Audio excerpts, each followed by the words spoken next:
ನೋಡಿ ಸ್ನೇಹಿತರೆ, ಹಾಸ್ಪಿಟ್ಲ್ ಬಳಸಿರೋಂಥ ಎಲ್ಲ ಸಿರಂಜು ಮತ್ತು ಬಾಟಲ್ಗಳು, ಸೂಜಿಗಳು ಎಲ್ಲ ಇಲ್ಲಿ ಬಿಸಾಕಿದ್ದಾರೆ.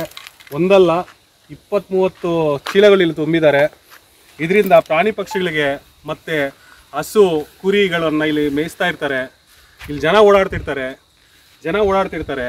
ಹಸುಗಳೇನಾದರೂ ಬಾಯಿ ಹಾಕಿ ಸೂಜಿಗಳು ಅದು ಚುಚ್ಕೋಬೋದು.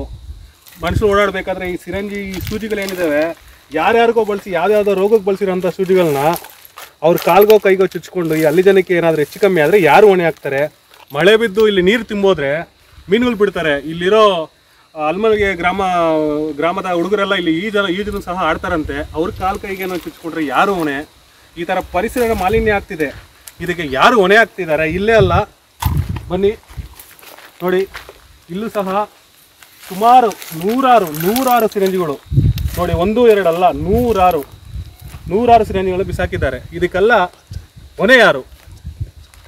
ಪಂಚಾಯತಿ. ಇದಕ್ಕೆಲ್ಲ ಹೊಣೆ ಯಾರು? ಮತ್ತು ಇಲ್ಲಿ ಯಾರಿಗಾದ್ರೂ ಹೆಚ್ಚು ಕಮ್ಮಿ ಆದರೆ ಈ ಪರಿಸರ ನಾಶನಕ್ಕೆ ಕಾರಣ ಯಾರು? ಇಲ್ಲಿ ಇರೋ ಆಡಳಿತ ಎಲ್ಲ ಕಣ್ಮುಚ್ಚಿ ಕೂತಿದೆಯೇ? ಗ್ರಾಮ ಪಂಚಾಯತ್ ಆಗಿರ್ಬೋದು, THO ಆಗಿರ್ಬೋದು, ಇದಕ್ಕೆ ಸಂಬಂಧಪಟ್ಟ ಅಧಿಕಾರಿಗಳೆಲ್ಲ ಏನು ಮಾಡ್ತಿದ್ದಾರೆ? ಇಷ್ಟೆಲ್ಲ ಇಲ್ಲಿ ಒಂದು ಮಾಫಿಯಾನೇ ನಡೀತಿದೆ. ಯಾರಿಗೆ ಏನು ಸಂಬಂಧ ಇಲ್ದಂಗೆ ಕಣ್ಣು ಮುಚ್ಚಿ ಕೂತಿದ್ದೀರಲ್ಲ, ಇದಕ್ಕೆ ಹೊಣೆ ಯಾರು? ಬೆಂಗಳೂರಿನ ಸಮಗ್ರ ಸುದ್ದಿಗಾಗಿ ನೋಡಿ ಕರ್ನಾಟಕ ಟಿವಿ ಬೆಂಗಳೂರು.